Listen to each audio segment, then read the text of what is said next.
Hi, how are you? Welcome back to my channel. My name is Peyton, and today we're doing an unhaul. This is the first unhaul video I've ever done. I've been a little nervous to make this just because I don't want anyone to be mean to me. That I'm getting rid of your favorite book or a book you really like, blah blah. This is just my opinion, and some of these books I haven't read. Some of them I have read, I really didn't think they were for me. Some of these books have been sitting on my shelves unread for years. They've come with me multiple states and I've never cracked their spine. My interests have changed so much as a reader. Like, I really want to read more horror, I want to read more fantasy, whereas I primarily just read lit fic. I got so bored of it. I still do read the occasional lit fic. That's what all these books are. It's just ones that I don't want to take space up on my bookshelves anymore. I want to make more space for genres that I'm newly interested in, authors I know and love and their new releases. I just want more space. I don't have a big house, I don't have a big space, I don't have room for another set of bookshelves. So I'm making some space. Without further ado, let's get into it. I'm not going to go into the synopsis for all of these because we'd be here for like 4 hours, and I honestly don't know how many books these are. Yeah, I just know I'm not gonna go in depth with probably any of these. Some of these I haven't read and I don't have a lot to say. Other than that, I've lost interest or this, that, and the other. So let's get started. Okay, sorry for the change, but thought you were a little far away and would want to hear me better, and I was getting a little nervous that I might knock these stacks over. I'm just gonna start grabbing Tiny Nightmares. This is just a short story collection of horror. The publisher sent me a few years ago. Haven't read it. I really don't have an interest in reading a lot of short stories right now. It's just not something I'm drawn to at the moment. Most of us have like kind of love-hate relationship with short story collections because you could have a banger in there and the rest could be totally duds. Even if this is horror, I just don't want to read it because it's a short story collection. So that's going to come up again. 2 Penguin classics that I'm not keeping, that I bought primarily just to, you can't even see it. It's all the way up there. See that? Yeah, I bought these just to fit in with that stack, but these are the ones I didn't really have an interest in reading. The first one is The Inheritance by Louisa May Alcott and Robertson Davies' Fifth Business. Oh, let me also say, if you are so against me unhauling any book you see, definitely let me know why, that it's a mistake and why you think I should like it. Because I'm not getting rid of these like today. I'm probably going to get rid of them slowly, like between Half Price Books, Little Free Library, and Goodwill. If there's anything that you see that you think, oh my god, you'd love that, it was so good, maybe I'll hold on to it if I haven't read it already. Maybe. Verity. Say what you will about Coho, this got me out of the biggest reading slump I've been in my adult life. I read this in one sitting. Will I ever read again? No. That's why I'm unhauling it. And you're gonna see quite a few thrillers just because once all the twists are revealed, I don't really see a need to revisit it. It's not gonna be as surprising as the first time I read it. At least this is just for me. And thrillers, I just read a lot of them on my Kindle from the library. If I really want to read, I'll get it from the library. I don't need to have them taking up space. So, bye Verity. Last Night at the Telegraph Club, I read this a few months ago. I read this last month, a few months ago. God, I read this last month in June. Liked it, didn't love it. Don't think it was necessarily the book for me. Love the messaging behind it, parts of it, but together just didn't love it, so I don't need it. This is by Joan Didion. This is called After Henry. I think it's like some reporting she did or some like true crime-esque reporting she did. I don't actually know. I hate the shape of this. It is a very long hardback, and I really hate it. So if I ever want to read this, I'm just gonna get it from the library, or I'll buy like a paperback because I just really, yeah, it's a first edition. It's a first edition, but I'm just like, and also I'm not really drawn to nonfiction at the moment. I really don't want to read it. And I love Joan Didion. The books I have read by her, I think she's phenomenal and such an awesome person, but if I really want to read this, I'll get it from the library. Short story collection by Jeffrey Eugenides. Jeffrey Eugenides, he wrote Virgin Suicides and Middlesex, 2 of my favorite books of all time. This is a short story collection, and I don't want it. For the main fact, it's a short story collection. Oh, y'all gonna hate me for this one. Because I specifically bought this copy, the copy I wanted, but I didn't love the book, and it's Project Hail Mary. I'm sorry, I don't think he's a good writer. I just don't. The only good part about this was Rocky. I just don't want it. I just don't want to keep it. I can feel some of y'all seething at me. The Corrections by Jonathan Franzen. I read this, I don't even know how many years ago. It's one of the 1001 books, and I wanted to keep this because the sequel to this is, I actually think I have, and I'm unhauling it too. I don't remember a lot about this. It's been so long since I read it, and such a big book, I really don't think I'm going to reread it. And if I do, I'll just get it from the library, but I don't need this big chunk or taking up space. I remember liking it. I just don't remember anything else about the plot. The Essex Serpent, The Essex Serpent by Sarah Perry. I'm conflicted because I love historical fiction, but I've heard this is such a slog to get through for little to no payoff. I just love, it's so pretty, and I love the deckled edges. I'm a girl who likes deckled edges. What can I say? I just don't think I'm gonna, again, I've had this for years. I don't think I'm gonna keep it. Or I don't think I'm gonna read it anytime soon. A couple thrillers, Flicker in the Dark and Gristmill Road. I'm gonna read them on my Kindle, I'm sure. Almost done with this stack. Marvelous Light. Also, this was a DNF from June. Couldn't get into it. Didn't really connect with any of the characters. Didn't really like the magic system or lack thereof. It just was really slow. I got halfway through and I was just like not jiving with it. So not for me. Happy Good Girl. Really didn't like this book. Do not recommend. If you like gross girl fiction that literally goes nowhere, you go. Mayflies. So boring. So boring. Like honestly, if this like piques your interest, just read the back. You basically read the book. Memorial by Brian Washington. Liked it, didn't love it. I like his elements of his writing. I just didn't think the story was there. I'll definitely read more of him as an author for sure, but I don't need to keep it. Ooh, these two were hard. These two were hard to give up, but yeah. Oh, Wolf Hall by Hilary Mantel and its follow-up, Bringing Up the Bodies. I love historical fiction. I think I'm really interested in the Tudor period. I've heard such amazing things about this, and I love historical fiction, but I tried reading it. I got about 60 pages in, and it was so dry, and I was so unmotivated to pick it back up again. I just never did, and I don't think I'm going to. And I know the third book in the series is like massive, so it's just like, yeah, don't need it.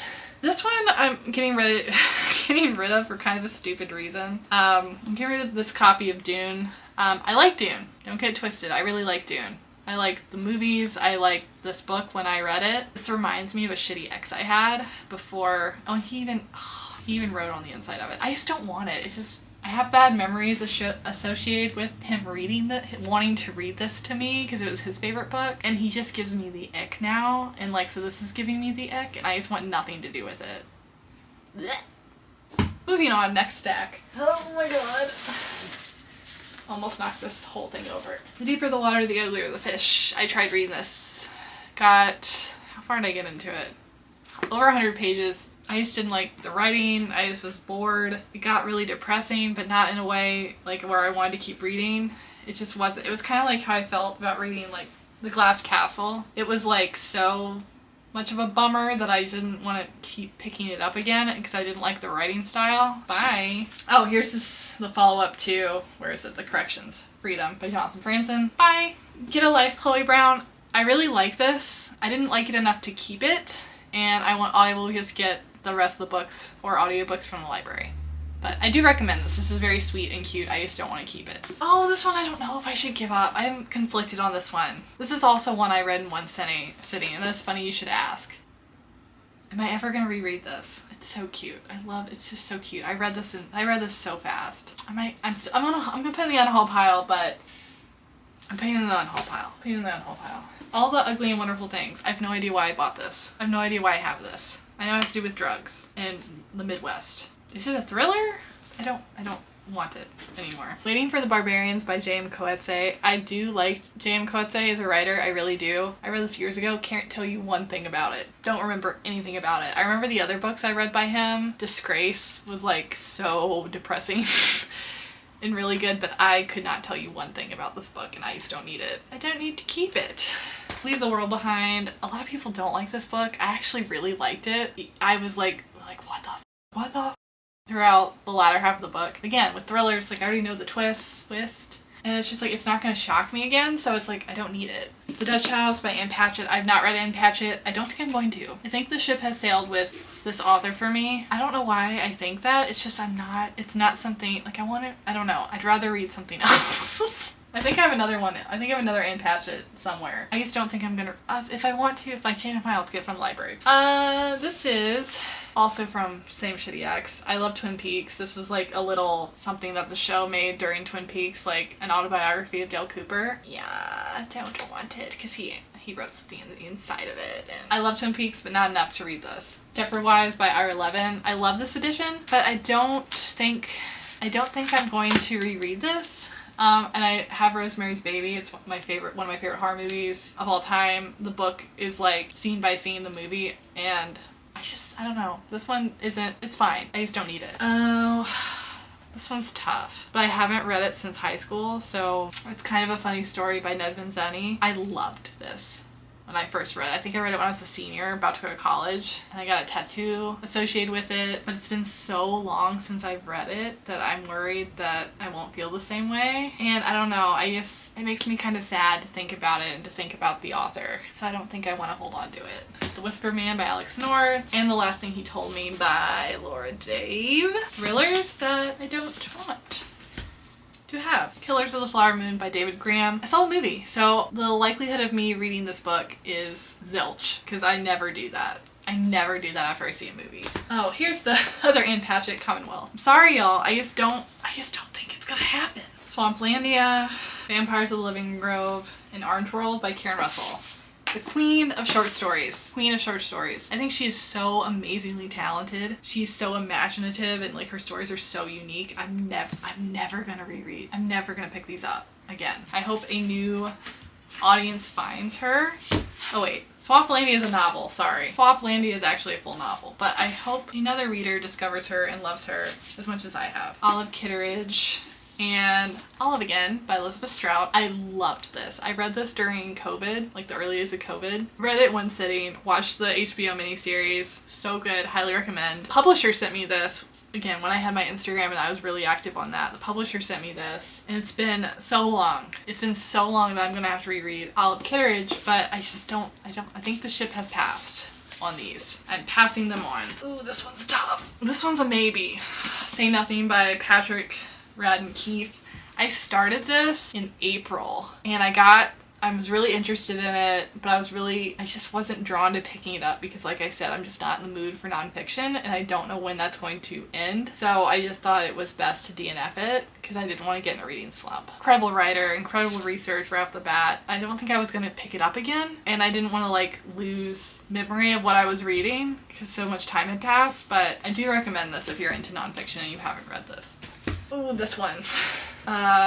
This is a hefty book. Ducks Newburyport by Lucy Ellman. This was pitched to me. This won the Booker Prize in 2019. This is over 1,200 pages of a run-on sentence about a housewife in Ohio and just like her ruminating about her life and what's going on in her life, the neighborhood, day to day. It's one long run-on sentence. She said the reason she wrote it the way she did is because she was tired of men talking, which aren't we all? I just don't think I'm going to read this anytime soon. There are so many books that I want to read, more so than this, that are about the same length. I just don't think, I don't know. I don't think this is for me anymore, as I'm not really into lit fic as much as I was, and I just don't think I'm gonna want to pick this back up. And it's never been opened, never been cracked, so I'm hoping someone will go out and love it and appreciate it. Last stack, Fates and Furies by Lauren Groff. When I read this, I loved it. Don't remember a lot about it. It hasn't stuck with me as much as my favorite bookshelf in there, that some of those books have stayed with me through the years. This one hasn't stuck with me, so it's like I don't think it's truly a favorite. And I read her other book, Matrix, last year for book club. It was the most boring book. It was like a completely different author wrote that versus what I kind of remember from this one, so I don't think I'm gonna keep it. The Man in the Holocene by Max Frisch. This is a really interesting book. I'm trying to think of a comparison to it. It's about a man who is losing his memories and he has dementia during this massive world-ending storm. He's trying to like piece together what he does remember, and it's kind of laid out and like it's like someone took a bunch of memories or like an encyclopedia, cut it all up and pasted it into a story. It's really interesting. It's really short. I just don't think I want to keep it, and I don't think I'm going to reread it. I think this is a first edition too. So I do recommend this. If you're looking for something very unique and interesting. Yeah, don't need to keep it. Paper Palace by Miranda Cowley Heller. This was spoiled for me. Someone just flat out just said the entire plot of the book, the twist, everything, and now I have no interest in reading it. I'm not gonna tell you who it was. It was a booktuber. They gave no indication that they were gonna talk about spoilers. That's always fun. Cosmopolis by Don DeLillo. I liked this. I don't remember a lot of it. I remember like, I don't know, he's a great writer, but he's also like kind of highbrow for me. That sounds really snobby, but he's also like, I never understood the term pretentious writing. I never understood that. Like why, like this writing's so pretentious, this author's so pretentious, until I read Don DeLillo. I really like White Noise, but I just don't think he's an author for me. So I don't need it. H is for Hawk by Helen McDonald. I tried to read this earlier this year. I DNF'd it. It was just so dense. It's not a long book. It's like a little bit over 250 pages. I love memoirs that explore grief and trauma, and it was so unique because she wanted to train this goshawk. But it was so dense. And maybe it would have gotten somewhere eventually, but I just didn't stick around. Car driving by and blinding me. I just didn't feel the need to stick around and find out. Difficult Woman by Roxane Gay. This is great, but it's another short story collection I don't think I'm going to pick up again. I do like her as a writer. I think she's very talented. I think there's some stories in here that are very good, but there's some I also really didn't like, so I might lose some followers for this one because this book has y'all in a chokehold, pun intended. Butcher and Blackbird. I hate this book. If you like it, good, great, props. I don't get the hype. I think it's so dumb. I think it's so silly. So I thought it might be for me, but I don't think I'm a dark romance girl. Don't think it's for me. Remarkably Bright Creatures by Shelby Van Pelt. I read this earlier this year for book club. I did really like it. The longer it sat with me, I don't like it. The more I have issues with it. The story in particular, like some aspects of the story, the characters. I just wanted more Marcellus. I just wanted more octopus, and I didn't get it. So that's going away. Edinburgh by Alexander Chee. I have two of his other books that I've read that I really liked, and this was, I think, his first published work. I don't remember any of it. I know it's semi-autobiographical. It's very sad, but that's all I kind of remember about it, and I don't need it if I don't remember it. Time Traveler's Wife. Have not read this. I don't really have any interest to anymore. I've heard it's very problematic. Get in Trouble by Kelly Link. Sorry, I'm sitting back because my back hurts. Get in Trouble by Kelly Link. This is another short story collection. She is also an amazing short story writer. The last story in this is about two astronauts that are passing the time during the space mission, and they start telling each other ghost stories. So good. It's so good. But I don't think, again, I'm not gonna reread it. I'm not gonna keep it. I don't think, oh, this one's hard. I've never read any of her other work except this, so I do recommend this, but I just don't need it. It's a short story collection. Oh, this one's kind of embarrassing. These are 3 published collections by Rupi Kaur, the poet. Milk and Honey, The Sun, Her Flowers, and Homebody. I don't read poetry. I don't know what is good poetry. I don't know what is bad poetry. I've been told this is Tumblr poetry, which tracks because I was totally a Tumblr girly when that was the thing. I'm not gonna reread these. I think I read these when I was having a lot of trouble in my life. They were comforting, but they're not groundbreaking. They're not earth-shattering. I like Rupi Kaur as a person. I think she's like really cool, but I don't need to keep these. And I'm not drawn to poetry. I'm not interested in poetry as much as I like to think I might be. It's not true. And I just don't want these anymore. I don't know what this is about. I think the publisher sent me this. Glorious Heresies by Lisa McInerney. I think it was sent to me because it won the Bailey's Women's Prize for Fiction. But I just don't know what it's about, and I'm not really interested to know. Sorry. I'm not saying it's good or bad. I don't know. Another one I haven't read, but I've heard it's not very good. The Water Cure by Sophie McIntosh. My friend sent me this one because she was getting rid of it, and I was like, oh yeah, that might be really fun. And Margaret Atwood blurbed it, who's one of my favorite writers. A gripping, sinister fable, but doesn't have very good ratings. I know I shouldn't go off of ratings. I'm sorry, but it's just the longer I've had it, the longer I don't want to read it. The Resurrection of Joan Ashby by Charisse Wallace. I loved, I want to say the first 60-70% of this so much, and then it was just like a slide. It just went down, and it's so well crafted. It's about a writer. It's fiction. It's about a writer who, her and her husband make this deal. Like, they don't want kids. They want to live their lives. She ends up pregnant, and her husband's like so excited, and she's like, what? I want to be a writer. I don't want this. But he's so excited. She doesn't know what to do or say. And it's like about her life and being a mother while also trying to be a writer. And I kept having to remind myself that it was fiction because it's written to the point where it feels like a real person, and there's excerpts of her work throughout. It's really good, but then it just, for me, it took a nosedive, like the last 30%, and I just don't think I'm gonna reread it. The last two, I think I mentioned this in my journal flip through, I'm unhauling the first 2 books in ACOTAR. I read this prior to COVID and I really liked it. I bought this one to read it afterwards. I know most of you like this one better, but so much time has passed between reading this one, present day, that I'm gonna have to reread this one to read this one. And I just don't think I want to read Sarah J Maas anymore. I think there's other fantasy authors I'm really hoping to read and get to. And I liked A Corn of Thornton and everyone's corn. A Court of Thorn and Roses. I'm not interested in it in the story as much as other fantasy books that I've been into recently. I just don't think it's for me. That is, how many books is that? Hold on. 61 books. That's not bad. That is not bad. It was hard to pick when I was going through them when I moved my bookshelves, but it's a lot of books. That's a lot of books that need to go to a better home. Let me adjust you a little bit. I feel good about this. It's like freeing. It's like when you get rid of clothes and like clutter, it's just so yeah, I'm gonna be unhauling those books. If you feel differently about a book that I'm unhauling, please let me know nicely, very kindly down below why you think I should hold on to it or read it, and I may consider it. But yes, I think the time has passed for a lot of these books, or I read them, I don't want to keep them. You know how it goes. My tastes have changed. It's normal. It's part of reading, your reading journey. What I liked 5 years ago is very different than what I am drawn to now. So yeah, I hope you enjoyed watching. And as always, thank you for clicking.